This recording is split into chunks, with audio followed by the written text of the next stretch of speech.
नमः शिवाय, शिवजी सदा सहाय। ओम नमः शिवाय, गुरुजी सदा सहाय। जय गुरुजी, शुक्राना गुरुजी। गुरुजी के सत्संग में सत्संग सुनते मैं और ज़्यादा उनको जानने लगी, टेलीपैथिकली जुड़ने लगी उनसे। गुरुजी जो बोलते मैं वैसा ही करने लगी। तो गुरुजी ने एक दिन मुझसे बोला कि तू अपने खाने की थाली परोस। तो मैंने परोसी। उस टाइम पे मैंने चटनी भी बनाई। अच्छा, ये तो सुना था कि गुरुजी के भोग में चटनी भी रखी जाती है। तो मैंने क्या किया, चटनी भूल गई और मैंने सब्जी, चपाती और ये सब मैंने परोसी थाली। तो इंटरनली टेलीपैथिकली बोलते हैं गुरुजी कि चटनी भी परोस। तो मैंने चटनी भी रखी और वो गुरुजी के आगे मैंने प्रसाद रखा। और आप यकीन नहीं मानेंगे कि वो जब प्रसाद उन्होंने कहा कि चल ब्लेस कर दिया है तुझे, तू खा। तो मैंने थाली जैसी हटाई तो वो जो लौ थी दिए की, वो जितनी लौ होती है उससे कम से कम 3 गुना वो ऊंची लौ हो गई। कभी आज तक मैंने इतनी लंबी लौ नहीं देखी। ये गुरुजी दिखा रहे थे कि तू जो भी ये सोच रही है कि तेरा सोचना है, जबकि वो मैं बुलवा रहा हूँ, मैं तेरे अंदर से बोल रहा हूँ, तुझे आज्ञा दे रहा हूँ कि तू ये काम कर। तो ये मत सोचो कि वो तेरे थॉट्स हैं, वो मेरे थॉट्स हैं, यानी कि हमारे गुरुजी के थॉट्स हैं। तो संगत जी, मैंने वैसे ही किया और गुरुजी का शुक्राना किया। फिर गुरुजी बोलते हैं कि तू अपनी फ्रेंड को फ़ोन लगा। एक मेरी फ्रेंड है ग्वालियर की, प्रतिभा। तो कह रहे उसको तू कॉल कर और उससे मेरे बारे में बता। तो उससे मेरी 3-4 साल से बात नहीं हुई थी और गुरुजी कंटिन्यू कह रहे थे कि तू उससे बात कर। तो मैंने फिर उसको फ़ोन लगाया, लेकिन अंदर ही अंदर मैं गुरुजी से कह रही हूँ, गुरुजी पता नहीं क्या सोचेगी वो कि 4 साल बाद याद आ रही है, इसको अचानक से कॉल कर रही है। लेकिन फिर भी गुरुजी का आदेश था तो मैंने उसको कॉल किया। तो संगत जी, आप ये देखो कि गुरुजी किसके थ्रू बात अपनी कहलवा के किसका कल्याण कर रहे हैं, ये हमारी सोच से तो खैर बाहर है। तो जब मैंने उसको कॉल किया तो लिटरली संगत जी वो रोने लगी, बहुत ज़्यादा रोने लगी, बहुत ज़्यादा डिप्रेशन में थी। और उसने कहा कि शिल्पी, मेरी लाइफ ख़त्म हो चुकी है, अब कुछ नहीं बचा। तो जब मैंने उससे पूछा कि क्या हुआ, तो उसने बताया कि उसके हस्बैंड के साथ उसका डिवोर्स चल रहा है। इवन उसने सुसाइड करने के लिए कोशिश भी की, हॉस्पिटलाइज भी हुई। तब वो इंदौर में थी अपने 2 बच्चों के साथ में, तब हस्बैंड नहीं थे उसके। और उसने बताया कि आस पड़ोस वालों ने फ़ोन किया, मेरे पेरेंट्स आए, फिर पेरेंट्स मुझे इंदौर से अपने ग्वालियर वापस लेके गए। ग्वालियर में ही मायका है उसका। देन तब से वो मायके में ही रह रही है, वो अपने हस्बैंड के साथ नहीं गई, क्योंकि वो सेपरेटली हस्बैंड के साथ रहती थी पहले, लेकिन 1.5-2 साल से वो इंदौर में थी। और फिर बाद में हस्बैंड का ये सब बर्ताव देख के तो इसीलिए वो इंदौर गई थी। और इंदौर में भी वो सहन नहीं कर पा रही थी, क्योंकि लेडीज़ कभी भी ये सब चीज़ें सहन नहीं कर सकती। और ऊपर से भले ही वो कितना भी खुश हो ले, लेकिन अंदर ही अंदर वो महसूस खुद ही कर सकती हैं कि उनके घाव बार बार उनको कितना दर्द पहुंचाते हैं। तो ये जो जख्म था उसके पास, तो वो सहन नहीं कर पा रही थी, डिप्रेशन में चली गई थी, डिप्रेशन की गोलियां खा रही थी। तो उसने मुझे सारी बातें बताई। मैंने कहा देख, मैं तुझे कॉल शायद ना करती अभी, लेकिन क्योंकि मुझे इन सब चीज़ों के बारे में पता ही नहीं था, टच में ही नहीं थे। लेकिन आज मुझे गुरुजी ने स्पेशली बोला कि तू प्रतिभा को कॉल कर, और शायद तुझे गुरुजी की बहुत ज़्यादा ज़रूरत है, उनके आशीर्वाद की। इसलिए गुरुजी ने तुझे ब्लेस करने के लिए मुझे ज़रिया बनाया और ने कहा कि तू प्रतिभा को कॉल कर। मैंने कहा कि तू प्रतिभा, पहले गुरुजी का पता कर, तू ग्वालियर में है, ग्वालियर में पता कर कहाँ किसके यहाँ सत्संग होता है और वहाँ जा गुरुजी की ब्लेसिंग्स ले। उसने कहा कि मेरी एक फ्रेंड है, उसने मुझे कई बार गुरुजी का बोला कि सत्संग है, आना है, सत्संग आना है, और मैं जाती नहीं थी। तो मैंने कहा देख, गुरुजी का बुलावा तेरे पास कब से आ रहा था, लेकिन नहीं गई। लेकिन आज तुझे बिल्कुल सीरियसली मोड में आ जा और बिल्कुल गुरुजी का अगर बुलावा है तो पता कर और वहाँ जा और सत्संग सुन, और शायद दिन बदल जाए। तो वो बोल रही थी कि अब कुछ भी कैसे भी दिन आ जाए, लेकिन मैं अब उनको डिवोर्स दे रही हूँ, मैंने फाइल कर दिया है और अभी डेट मेरी पहली आने वाली है। पता नहीं क्यों, शायद गुरुजी ही ये सब करवाने वाले थे, गुरुजी ही उसको फ़ोन करवाने वाले थे, और गुरुजी ने ही जवाब दिलवाया उसको। मैंने बोला उसको, क्योंकि ये शब्द उन्हीं के थे, तो मैंने बोला कि शायद डिवोर्स ना हो और तेरा परिवार एक साथ रहे, खुशी खुशी रहे। तो मैंने कहा कि गुरुजी का नाम ले, आगे गुरुजी की मर्जी उनके ऊपर छोड़ दे। खैर उसने गई, पता किया तो उसने बताया कि उसकी फ्रेंड ने बताया कि मेरे यहाँ सत्संग है, तुम्हें आना है। तो वो गई वहाँ पर और उसको वहाँ से गुरुजी का फोटो स्वरूप भी मिला, प्रसाद भी मिला और वो आई। और फिर हम दोनों ने मिलकर प्लान बनाया, मैंने और प्रतिभा ने, कि मैंने कहा मैं आ रही हूँ झांसी और देन फिर अपन दिल्ली चलेंगे, गुरुजी के मंदिर चलेंगे, अपन दोनों ही चलेंगे। तो उसने कहा ठीक है चलते हैं अपन। तो संगत जी ये तो चलो उसका सत्संग हो गया और मैं यहाँ पर बड़ी क्यूरियोसिटी में थी और बहुत उससे ढूंढ रही थी कि मुझे भी नासिक में संगत मिल जाए तो मैं गुरुजी के सत्संग में जाऊं और मेरे साथ में जो भी सत्संग हुए हैं वो मैं और संगत को सुनाऊं, क्योंकि बहुत ज़्यादा एक्साइटमेंट था उनके बारे में। मैं सबको दिल खोल करके बताऊं, खुशी के साथ बताऊं। तो मैंने फेसबुक पे इस कारण सब जगह एक स्पेशली जैसे इनविटेशन कार्ड्स होते हैं ना, वैसे मैंने बहुत सुंदर सुंदर से मतलब कार्ड्स टाइप के ही कह लो कि मैंने उसमें लिखा है कि मुझे नासिक की संगत मैं ढूंढ रही हूँ, तो अगर आपको किसी को भी नासिक की कोई संगत का नंबर पता है तो प्लीज़ मुझसे आप शेयर कीजिए। इसमें मैंने अपना नंबर भी दिया, पर संगत जी मैंने 4-5 बार किया पर कुछ नहीं हुआ। पूरी जनवरी मैंने यही किया, मैं बहुत होपलेस हो रही थी और मैं गुरुजी से कहती कि गुरुजी आपके इतने प्यारे प्यारे है, तो छोटे छोटे से लेकिन है इतने प्यारे प्यारे सत्संग, मुझे शेयर करने में कैसे करूँगी संगत के साथ। तो टेलीपैथिकली गुरुजी फिर बोलते हैं कि तू चिंता ना कर, तू सत्संगत में बाद में जाएगी लेकिन सत्संग मेरा पहले शेयर कर देगी। तो मैंने कहा कि मन में ही मैं गुरुजी से बोल रही हूँ कि गुरुजी कैसे पॉसिबल हो सकता है कि मैं संगत में भी ना जाऊँ और आपका सत्संग भी शेयर कर दूँ, ऐसे कैसे हो सकता है। तो वाकई में लेकिन टेलीपैथिकली सही, लेकिन वो पत्थर की लकीर होती है क्योंकि वो गुरुजी आपसे कह रहे होते हैं। तो संगत जी मैं ऐसे ही रात को 10 बजे के करीब फेसबुक चेक कर रही थी तो वहाँ पर लाइव गुरुजी का सत्संग चल रहा था, मतलब संगत शेयर कर रही थी। मैंने भी ज्वाइन किया तो उन्होंने पूछा कि कोई और संगत अपना सत्संग शेयर करना चाहती है, तो मैंने लिटरली मैंने यस बोला और मेरा सत्संग भी शेयर किया मैंने अपना। तो जय गुरुजी, ये विश भी गुरुजी ने पूरी कर दी मेरी। अच्छा संगत जी हुआ क्या कि मेरे पास गुरुजी का स्वरूप तो मैंने खुद से फ्रेम करवाया था। तो क्या हुआ कि एक दिन रात को ड्रीम दर्शन हुए। ड्रीम में क्या आता है मेरे कि मेरे डोरबेल पे किसी ने रिंग बजाई और मैं दरवाज़ा खोलती हूँ तो एक सरदार जी आते हैं और उनके हाथ में एक बड़ा सा थाल होता है और उसमें गुरुजी के छोटे छोटे गिफ्ट्स होते हैं, वो पैक्ड होते हैं, मुझे नहीं पता उसमें क्या है, और पॉकेट स्वरूप और ब्रासलेट और ये सब था उसमें दिख रहा था। तो सरदार जी कहते हैं कि आपके लिए गुरुजी ने दिल्ली से ये थाल भिजवाया है।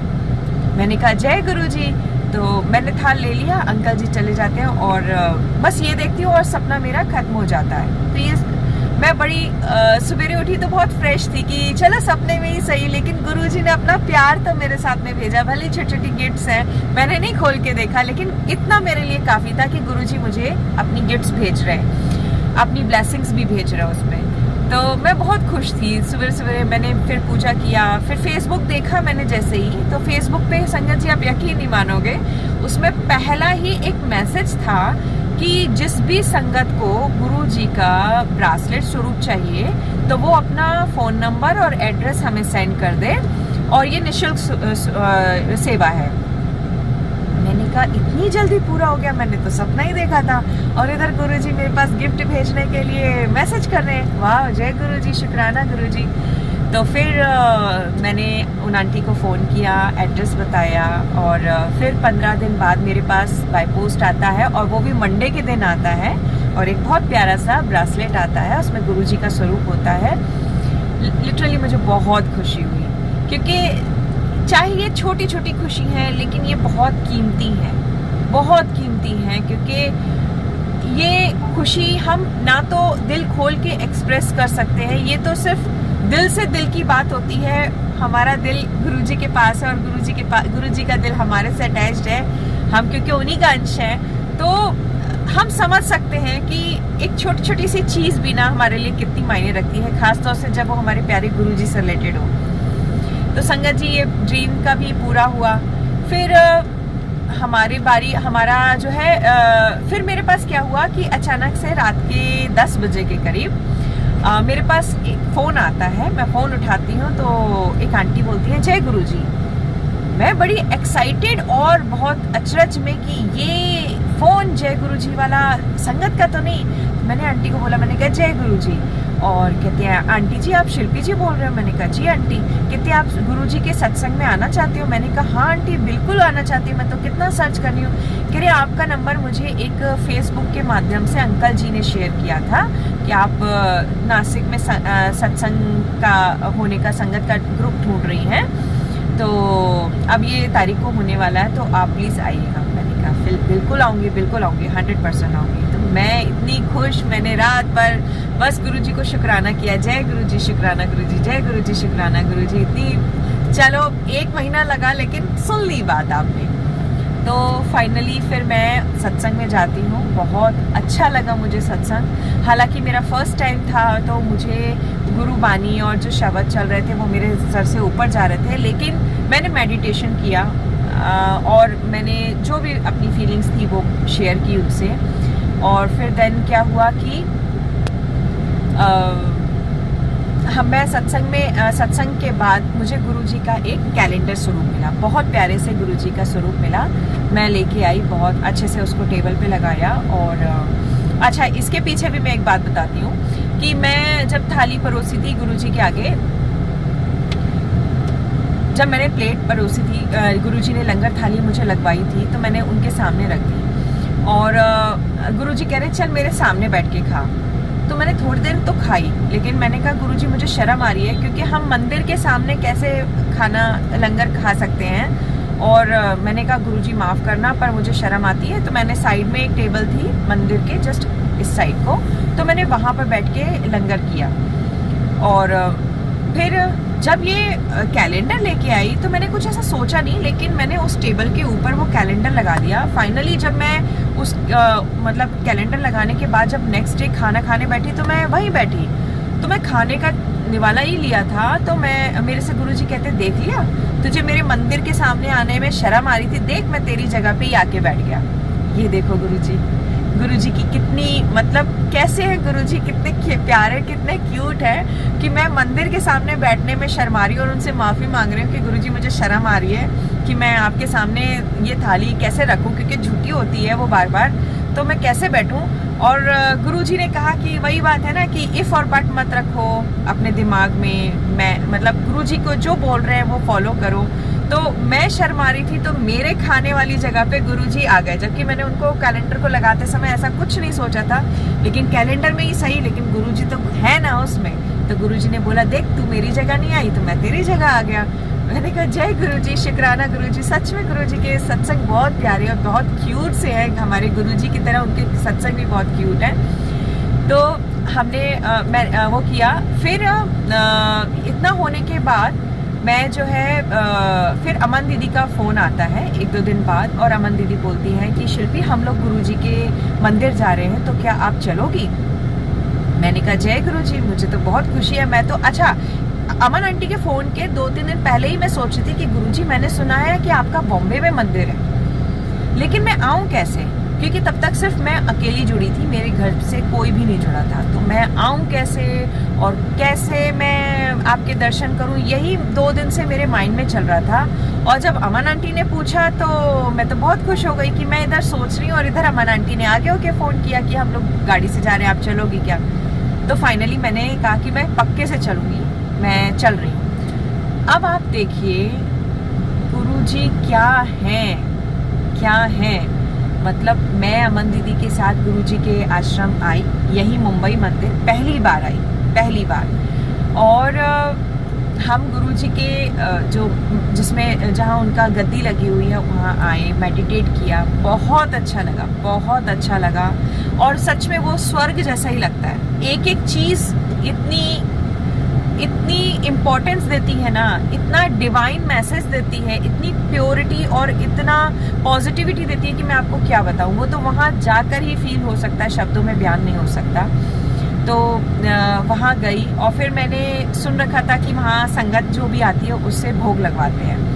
मतलब उनको मौका मिलता है, किसी को भी, वो तो सेवादार ही जिसको बोले तो वो तो अमन आंटी को उस समय मेरे ख्याल से जल प्रसाद या चाय प्रसाद की सेवा मिली थी, तो उन्होंने वो रखा। तो अच्छा, मैं जब उनके साथ आ रही थी तो मैं गुरुजी से कहती कि गुरुजी मुझे अगर उस लायक समझो तो मुझे भी मौका दे देना कि मैं आपके सामने लंगर प्रसाद लेके आ सकूं, रखूं, मुझे ये सेवा मिल सके। तो उनको जब सेवा मिली तो मैंने कहा चलो कोई बात नहीं, अभी मेरा नंबर नहीं आया, मैं उस लायक नहीं हूँ, मैं उस कैटेगरी में भी नहीं हूँ कि जो मुझे ये सेवा मिल सके। मैंने कहा जय गुरुजी। लेकिन गुरुजी ने क्या किया, एक सेवादार अंकल के थ्रू मुझे अमन आंटी को उनका जो विश्राम कक्ष है, जहाँ उनका बेड वगैरह है, विश्राम का स्थान है, वहाँ उस रूम में जाने का मौका मिला। संगत जी, उस रूम में कोई नहीं जा सकता, कोई भी नहीं जा सकता। इवन वो मेरा शायद फर्स्ट और लास्ट डे था क्योंकि मैंने कभी उस रूम में किसी संगत को जाते हुए नहीं देखा, अलाउ ही नहीं है। लेकिन शायद गुरुजी की कृपा थी, जो सेवादार अंकल के मन में भी भाव डाला और हमें उस कक्ष में जाने का मौका मिला। और संगत जी, मैं बता नहीं सकती, वहाँ जाकर ऐसा कोई वो नहीं था कि बहुत दुखों का पहाड़ है हमारे ऊपर, नहीं, ऐसा कुछ नहीं था।